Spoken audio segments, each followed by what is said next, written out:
Добрый день, паважаныя дзеці, паважаныя бацькі. Сёння мы з вами пазнаёмімся з творам Уладзіміра Караткевіча «Паром на бур на рацэ». Гэта ўрывак з рамана «Нельга забыць». Трэцяя частка. Пачынаецца яна на старонцы 114 і заканчваецца на 125. Уладзімір Караткевіч «Нельга забыць». Трэцяя частка. Гора ўтрапіў нагою па калену ваду, балюча накалоў руку на сухую і вострую, як косць, лазіну ў гушчары. Іван узяў жанчыну з рук Горава і, занадта гучна боўтаючы нагамі па вадзе, панёс яе некуды ў нетры прыдоннай лазы. «Ёсць», — сказаў ён, вярнуўшыся, — «дайце руку». І пацягнуў Горава. Ударыўшыся каленямі аб борт чаўна, Гораў пераваліўся ў хісткую пасудзіну.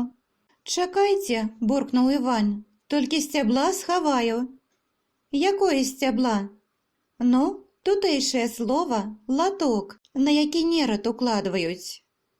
«Нерад? Гэта рыбалоўная прылада». «Хлопцы, калі згубім, не пахваляць». Ён яшчэ з хвіліну вазіўся ў лазе, як вялізны бабёр, потым сунуў руку Горава вясло. «А другое?» «Гэта вам не катанне на яўзе. Тут адным трэба ўпраўляцца. Вяслуйце ў самага борта, а потым злёгку падайце канец у бок і ўгору». «Дайце я», — сказала жанчына, — «ён не ўмее». «Сілы пашкадуй, дзіцятка», — грубым голасам сказаў Іван. «Да конскіх могілак 2 вярсты, у цемры».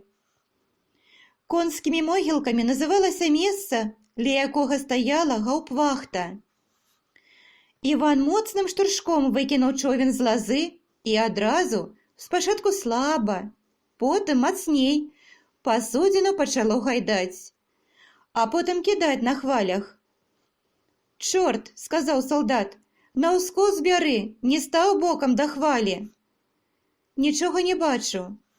Бледная бязгучная маланка якраз у гэту хвіліну заліла няпэўным дрыготкім святлом абшар Дняпра. Пасівелага ад ярасці, імклівыя грабянцы хваль, далёкі чорны бераг.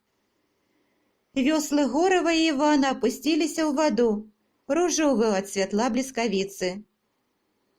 І адразу вада стала чарнільнай, а на людзей цяжка наваліўся змрок.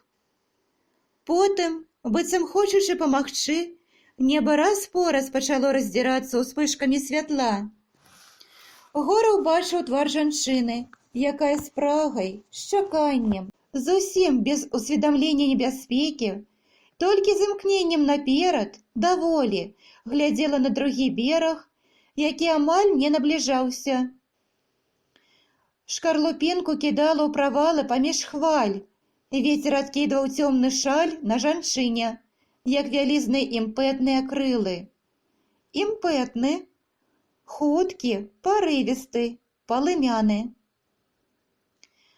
Гораву здавалася, што гэта цягнецца вечнасць, што цемры і страшным ударам у борт душагубкі ніколі не будзе канца.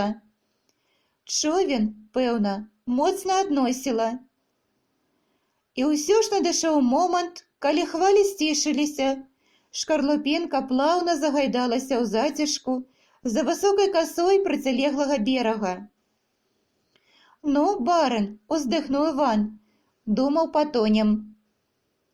«Мы не маглі патануць», — упэўнена сказала яна. «Як жа нам патануць, калі мы неслі жыццё?» Слізнучы на чорнай гліне абрыву, яны ўзвялі жанчыну на роўнае месца.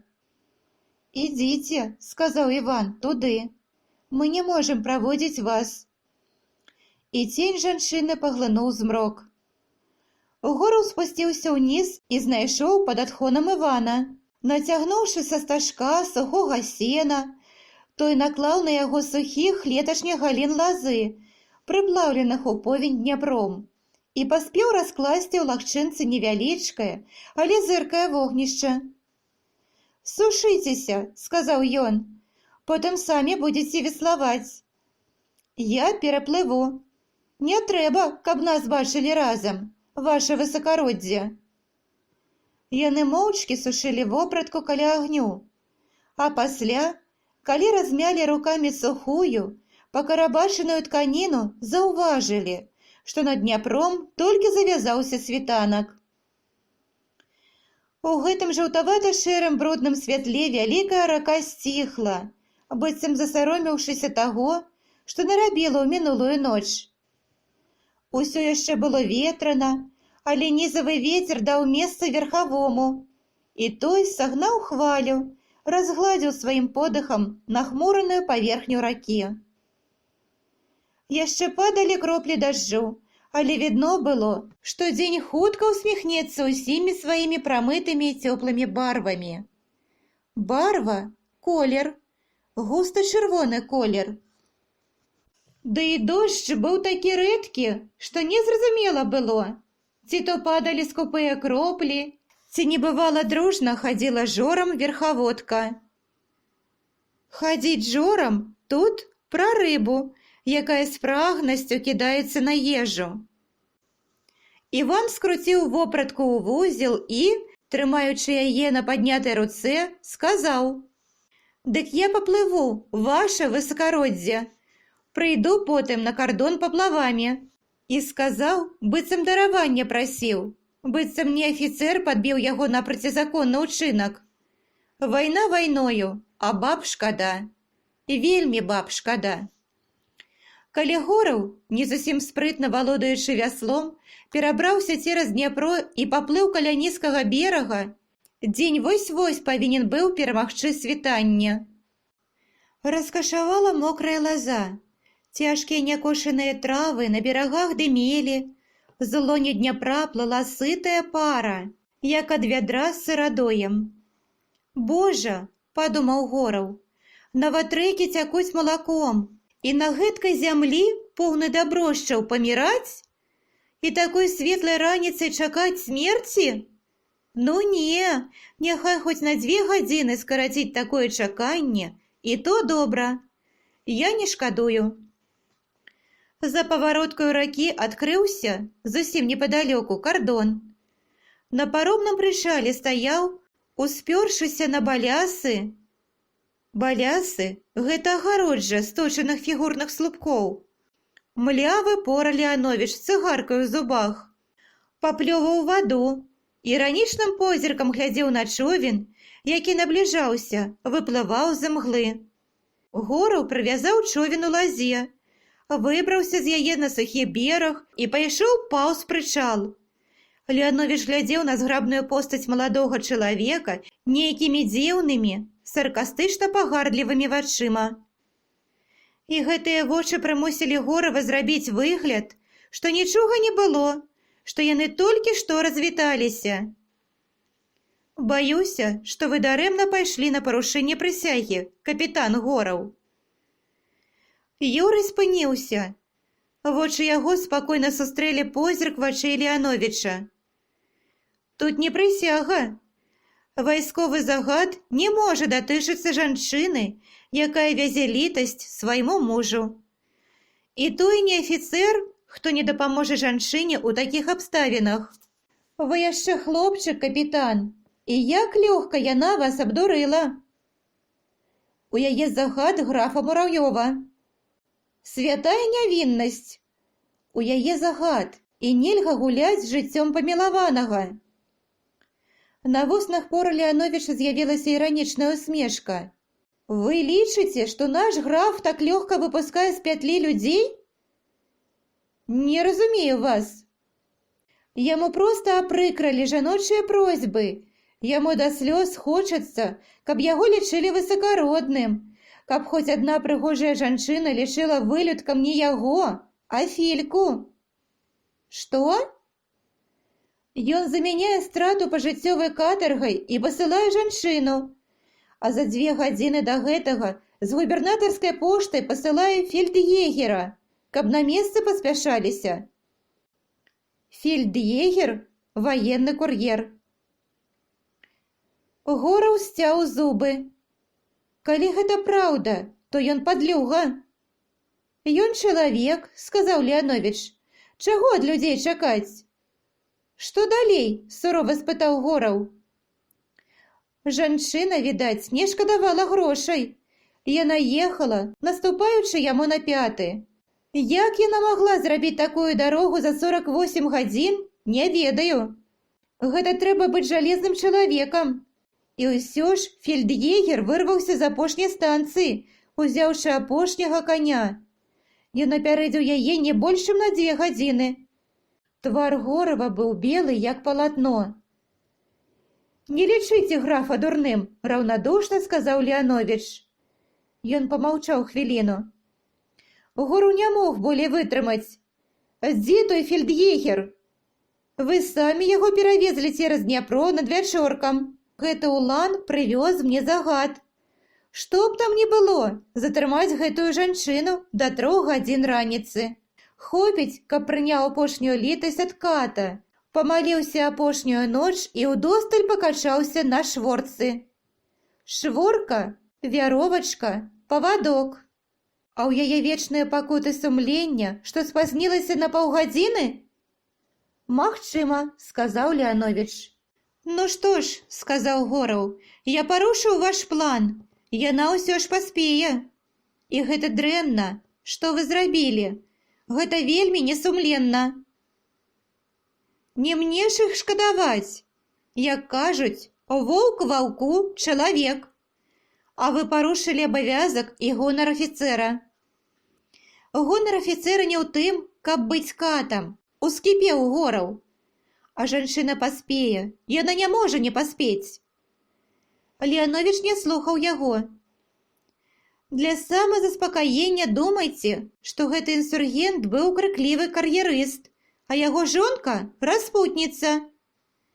Гэта ганебна, тое, што вы кажаце. Ідзіце па трупах, драгі Гораў, ідзіце па трупах. А пакуль што, ён пазяхнуў, пакуль што ідзіце лепей выспіцеся. Бадай што і я пайду. Падсвядома, нейкімі глыбінямі душы Гораў разумеў, што гэты чалавек падобны на сціснутую спружыну, якую лёгка выпусціць з палону, і тады яна б'е да смерці. Не варта было рызыкаваць, калі апошняя дзея ўсё ж асталася за ім, Горавым. Юрый як мага спакойна паглядзеў яго лянівыя вочы, поўныя жахлівай пагарды да ўсяго і пустаты, на рэзкі шрам паўз брыво. «Бадай што, ваша праўда», – сказаў ён. «Я добра папрацаваў у тыя 2 гадзіны, што вы спалі. Трэба адпачыць». І ён пайшоў угору да паромшчыкавай хаткі. Леановіч глядзеў яму ў спіну цяжкім позіркам. Гораў спаў да 10 гадзін. Калі ён, умыты, ружовы ад сну і заспакоены, выйшаў з хаты на бераг, дык убачыў Леановіча ў той самай паставе. Ён стаяў, абапёршыся на парэнчы паромнага прычала. Цыгарка дыміла ў яго тонкіх спакойных губах, быццам не гадзіны прайшлі з іх ранішняй размовы, а толькі некалькі імгненняў. Юрый стаў ля парэнчаў, за некалькі крокаў ад яго. «Выспаліся?» – спытаў ён. «А няго ж, быццам нічога паміж імі не адбылося», – адказаў Леановіч. «Ну вось і добра», – сказаў Гораў. «Зараз снедаць будзем». Сымон ужо і гарэлку на стол паставіў. «Чаму не пагаманіць пра месца чалавека на зямлі?» Леановіч пакасіўся на яго. «Сумленне ў мяне, пан Юрый, спакойнае. Чаму і не пагаманіць?» Яны моўчкі стаялі. Леановіч паплёўваў ваду. Гораў абдзіраў кару з ліпавага прутка. На процілеглым беразе, над адхонам, з'явілася лёгкая параконная брычка. Фурман, асцярожна трымаючы коней за аборць, заводзіў яе да пераправы. Колы брычкі небяспечна падскоквалі па размытых каляінах. На заднім сядзенні сядзеў нехта ў вайсковай форме. «Трэба будзе даслаць салдат, каб падправілі спуск», – абыякава сказаў Леановіч. «І каго гэта яшчэ нясе?» Зрок у Горава быў не горшы, чым у Сапсана. Сапсан – гэта сокал. «Учарашні улан едзе», – сказаў ён і не стрымаўся. Мазалі, відаць, набіў на паўшар'ях, як піраге. «Гэй!» – пралунаў над ракою зычны голас. Афіцэры стаялі моўчкі. Перад імі плыла імкліва спакойная скаламучаная плынь. Дзень раздумаў пагодзіцца, і светлаватыя хмары віселі над ракой. «Гэй!» – крычалі з таго боку два галасы. «Паром! Паром! Паром!» Леановіч ляніва павярнуўся да Івана. «І чаго гарлаюць?» – незадаволена сказаў ён. «Бяры, Іван, 3 салдат і перавязі гэтых гарлапанаў сюды. Хто з афіцэраў паедзе, ваше высакароддзе?» «Ніхто», – сказаў Леановіч. Увесь час, пакуль паром пераплываў раку, афіцэры стаялі моўчкі. І толькі калі улан падышоў да іх і адказыраў, Леановіч спакойна кінуў недакурак цыгаркі ў раку і адразу ж закурыў новую. Улан стаяў перад імі, кучаравы. «Ванька-ключнік», – падумалася Гораву, з румянымі вуснамі, нахабнымі светлымі вачыма. «Паспеў?» – спытаў Леановіч. «Так точно». «Што новага?» «Генерал Фікельмонт выказвае вам удзячнасць за дасканала выкананы загад». «Што?» – яшчэ нічога не разумеючы, спытаў Гораў.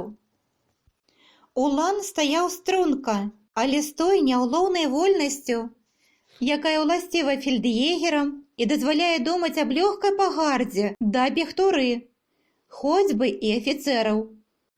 «Папа клікаць не давялося», – усміхнуўся Улан. «Але апошні ліст напісаў». «Дзе было пакаранне смерцю?» – спакойна спытаў Леановіч. «Стойце вольна». Улан трошкі адставіў нагу. «За абвахтай». «Абвахта тут каравульнае памяшканне», – сказаў ён на конскіх могілках. «А палове 4». У Горава як абарвалася нешта ў грудзях. Белы, як снег, ён спытаў. «Жонку бачылі?» «Так точно». Спазнілася хвілін на 10. Яна амаль да абвахты падышла. А тут на задворках, як калінкор, і рванулі. Калінкор – баваўняная тканіна. То яна бегла, а тут пайшла, як сонная. А гэты, вядома, яшчэ цёплы быў». «Плакала?» – спытаў Гораў. «Не, зусім не плакала. Толькі сказала: Божа, пакарай іх. Не шкадавала. Я б такую бабу, што мужа не шкадуе, кожны дзень лейцамі аходжваў». «У цябе тваёй думкі не пытаюць», – суха сказаў Леановіч. «Дазвольце ісці? Ідзі». Фельд'егер скочыў у брычку. Коні пацягнулі яе на адхон, слізгаючы капытамі і ссоўваючы ўніз чырвоны, як кроў, глей.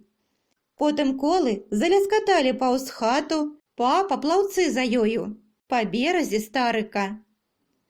А потым брычка знікла. Леановіч нахіліўся над вадой і спакойна сплюнуў у раку недакурак цыгаркі. Тонкі, нястерпны звон напоўніў вушы Горава. Ён мацнеў, мацнеў, мацнеў. Адчуваючы, што прытомнасць знікае кудысь, Гораў варухнуў непаслухмянымі вуснамі. Голас, на яго здзіўленне, быў моцны і звонкі. І тады, ступіўшы крок наперад, Гораў выразна адчаканіў: «Капітан Пор Леановіч, вы нягоднік!»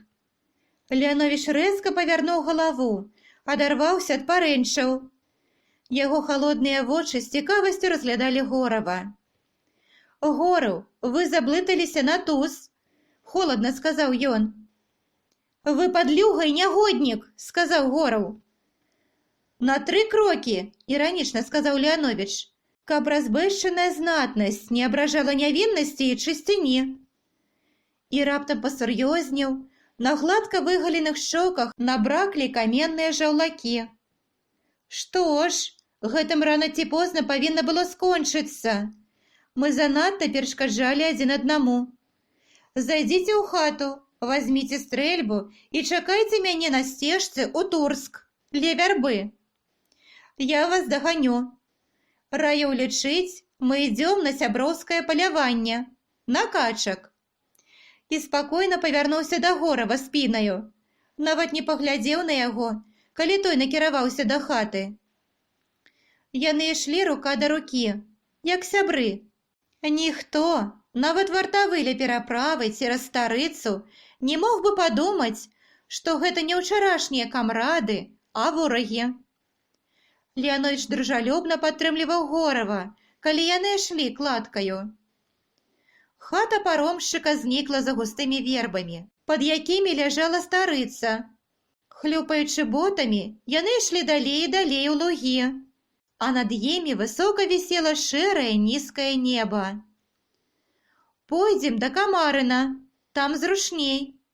Камарынам зваўся другі старык, другое старое рэчышча Дняпра, доўгае вузкае возера ў лугах. Яго здалёк адзначалі цёмна-зялёныя шапкі дубоў. Гораву было ўсё адно, куды ісці. Ён ведаў, што гэта яго апошняя дарога, і таму згодна кіўнуў галавой. Пора Леанowicz са спакойнай усмешкай сказаў: «Біцца будзем без секундантаў, на гонар. У ваенны час за такую справу, якой мы хочам заняцца, пагражае цытадэль. Таму той, каму пашанцуе забіць другога, не павінен гаварыць пра дуэль, або, як казалі продкі, двабой. Забітага на інсургентаў». Гораў прагна дыхаў вільготным паветрам, тым паветрам, якое ў дні жніўня выразна прачувае раскошную цёплую восень. Крычалі кнігаўкі, малілі аб вадзе, хоць яе досыць было на залітых лугах, і іхні енк аддаваўся недзе глыбока пад сэрцам. «Піць, піць!» – крычала адна, але Гораву здавалася, што гэта яна ў смяротнай скрусі плача. «Жыць, жыць!» Няўжо можна проста хадзіць па лугах, не думаючы, што чакае смерць? Вось качка ўзнялася з снягоў, паказала рабую грудзіну. Напэўна, сэрца яе абарвалася ад жаху, калі яна ўбачыла за спінамі людзей трубкі, што вывяргаюць полымя і смерць. Адкуль ёй было ведаць, што людзі занятыя больш важнай справаю? «У вас правая не ў парадку. Не пужайцеся, я таксама буду левай». «Я не пужаюся», – сказаў Гораў, і, хоць зусім не думаў пра гэта, дадаў з паважнасцю: «Я хачу толькі хутчэй стрэліць у вас. Вы мне абрыдлі». Недзе далёка скупы прамень сонца прабіўся праз хмары і палажыў на мокрай траве ізумрудную пляму. Каржакаватыя дубы над Камарынам патыхалі вільгаццю. Бліснула стужка затокі. Здзічэлы конь, іх многа было ў тое лета, чуйна ўзняў галаву ад вады. З цёмных шэрых губ падалі кроплі і кінуўся прэч. Коні баяліся людзей. Ад людзей пахла не хлебам, а крывёю, як ад ваўкоў. «Досыць», – сказаў пора Леанowicz, – «далей не пойдзем. У выпадку чаго будзем казаць, што забілі з хмызоў пад дубамі». Хмызы былі крокаў за 200, а вакол былі мокрыя лугі з высокай, перастаялай травой. Леанowicz дастаў з яхташа скрыначку з дуэльнымі пісталетамі. «Яхдташ – гэта паляўнічая сумка для дзічыны». «Мае», – сказаў ён, – «дагледжаныя. Выбірайце першы, лепшы». І, кінуўшы на зямлю плашч, пачаў мераць ад яго крокі. 10 крокаў, спадзяюся, немнога? Са злоснай іроніяй спытаў ён. Гораў сурова кіўнуў галавою. І ад бар'ера яшчэ 5 крокаў на падыход. Яны разышліся на крайні след. Па першаму крыку кнігаўкі, крыкнуў Леанowicz. За 20 крокаў, зусім блізка, Гора ўбачыў постаць ворага з пісталетам у апушчанай руцэ. Бачыў страшныя блакітныя вочы, прыгожы рот, сціснуты ў змрочнай жорсткай усмешцы. І ён ведаў, што, як бы не хацелася жыць, ён, Гораў, не стане на бар'еры бокам да ворага, не захіліць грудзей пісталетам, хоць правілы дуэлі і дазваляюць гэта, бо было нешта большае за страх, які жыў у ім. Кнігаўкі, спуджаныя крокамі, стаіліся, але потым пачулі цішыню і пачалі ўзлятаць. Каўкнула першая. «Пара», – сказаў Леанович. Гораў пайшоў, уздымаючы пісталет. Як праз сон ён бачыў усё бліжэй і бліжэй пустыя блакітныя вочы. Крок, яшчэ крок, яшчэ. Мокрыя травы пакідалі на ботах бледна-зялёныя сцяблінкі і пялёсткі перастаялых кветак. І Гораў з жахлівай выразнасцю, як ніколі ў жыцці, бачыў гэта. І яшчэ бачыў, як са спакойнай усмешкай ішоў на яго вораг, і ягоны пісталет быў амаль ужо на ўзроўні грудзей. І тады, ведаючы, што даволі ісці, што гэта апошняя хвіліна жыцця, і пакутуючы гэтым, не шкадуючы ні аб чым, Гораў уздыхнуў гаркаватае паветра і, не цэлячыся, націснуў курок. Лёгкі дымок празрыстым камячком вэлюму паплыў на ўзроўню яго вачэй. Праз гэты дымок здзіўленыя вочы Горава ўбачылі, як пор Леанович таргануўся наперад, быццам наткнуўся грудзьмі на нешта нябачнае, і стаў. Хіснуўся, неяк дзіўна заводзячы руку з пісталетам і гледзячы на Горава, а потым моцным узмахам рукі адкінуў свой пісталет у балоціну. Нейкая страшная сіла хіліла да зямлі яго дужае цела. Ён змагаўся, але яна паставіла яго на дрыготкія калені і потым шпурнула на траву сваёй магутнай рукой. І Гораў кінуўся на дапамогу, забыўшы ўсё, і рвануў мундзір, раздзёр сарочку на грудзях і ўбачыў нізка пад левым саском маленькую круглую ранку. Гэта было зусім не страшна, толькі адна-дзве кропелькі крыві. Але Горава здзівіла не гэта. Яго здзівілі вочы Леановича, у якіх цяпер не было пустаты, а было мярцвянае здзіўленне. Леанович варухнуў вуснамі. «Пісталет, пісталет убагнуў», – заспяшаўся ён. Здзіўленыя, неяк па-дзіцячы светлыя вочы спыніліся на Гораве, які калаціўся ад непапраўнасці зробленага. Пор Леанович засноўдаў рукамі па грудзях і раптам, на апошнім дыханні, сказаў ясным і чыстым голасам: «Дзякуй вам, дзякуй». Потым ягоныя вусны замерлі, а позірк здзіўлена і безуважна спыніўся на шэрым небе, пад якім усё яшчэ лёталі і малілі аб літасці кнігаўкі. «Усё, што я вам расказаў, праўда», – сказаў Гораў. Гэта было праз 2 дні пасля двабою. За кардонам, у лугах, непадалёк ад той вярбы, ля якой яны стрэліся ў дзень дуэлі, стаяла на заброўскай дарозе добра знаёмая параконная брычка. Жанчына ў чорным сядзела на заднім сядзенні, прылажыўшы да рота чорную карункавую хустачку. Карункі, ажурныя, сетчастыя вырабы з ільняных, шаўковых і іншых нітак для аздобы белізны, адзення. Гораў стаяў адной нагою на прыступцы брычкі. У абаіх былі празрыстыя ад бледнасці твары. «Вам не варта паказваць жалобу», – сказаў Гораў. «Вы ж ведаеце, што Мураўёў забараніў насіць жалобныя ўборы. Ён і тут бачыць жалобу не па забітых, а па радзіме. Вас могуць па гэтай прычыне абразіць на дарозе». Ён падняў на яе веі і ўбачыў вялізныя змучаныя вочы. «Мне ўсё адно», – сказала жанчына. «І ўсё ж накіньце плашч другога колеру. Пасты на дарогах падвоены з прычыны забойства афіцэра». «Вы расказалі мне жахлівую рэч», – сказала жанчына. Я і сама здагадвалася, што з гэтым мураўёўскім памілаваннем не ўсё добра. Зараз я пераканалася ў гэтым. Але чаму цяпер менавіта вы начальнік кардона? Я ж казаў, пасты на дарогах падвоены з прычыны забойства капітана Порлеановіча. Хто яго забіў? Уважліва гледзячы на Горава, спытала жанчына. Няўжо інсургенты зноў з'явіліся? Яго забіў я, цвёрда і сумна сказаў Гораў. Не трэба непакоіцца. Мы страляліся па сумленнай дуэлі. Не варта было. Ён толькі выконваў загад. Варта было, сказаў Гораў, для яго самога.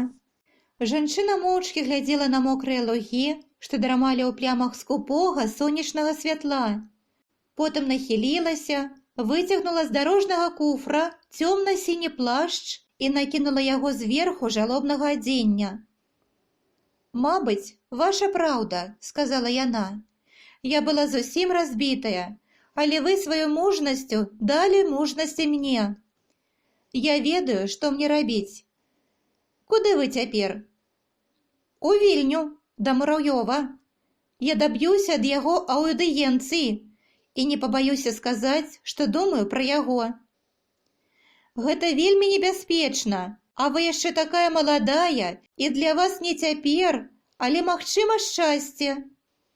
Нястерпны жаль і нямое замілаванне ахапілі душу Горава, калі яна ўзяла яго руку ў свае. «Я ведаю, ёсць многа добрых людзей», — сказала яна. «Людзей з усёабдымным, з чалавечым сэрцам. Такіх, як вы. Але што я магу зрабіць, калі мне ўсё жыццё будуць трызніцца тыя 10 хвілін, на якія я спаснілася? Калі сэрца чалавечае не можа забыць. Дарагі мой чалавек, я ведаю, у мяне ўсё канфіскуюць. Мяне, хутчэй за ўсё, чакае Сібір». Яна схіліла галаву, а праз імгненне ўскінула на Горава цёмныя веі. «Але мне лягчэй. Людзі заўсёды людзі. Людзі ўсюды людзі. Дай вам Бог шчасце за добрае сэрца. Шчасце з невядомай мне рускай жанчынай, такой самай добрай, як вы». «Не трэба, пані», — сказаў Гораў. «Маўчыце», — сказала яна амаль сурова. «Чым я магу аддзякаваць за ўсё? Толькі словам. Дай вам Бог шчасця. І вам, і дзецям, і ўсім нашчадкам вашым. Дай Бог, каб мае ўнукі ніколі не варагавалі з вашымі». Ён схіліў галаву. «Рушай», — сказала яна фурману пасля хвіліны цяжкага маўчання. «Бывайце, дарагі. Бывайце». Брычка павольна пакацілася па дарозе, а ён стаяў і глядзеў, як брычка, зрабіўшыся цёмнай кропкай, знікала недзе над чорнымі хмаркамі, ад якіх цягнуліся да зямлі шэрыя завесы дажджу. Паважаныя дзеці, вось і скончылі мы чытанне твора Уладзіміра Караткевіча «Паром на бурнай рацэ».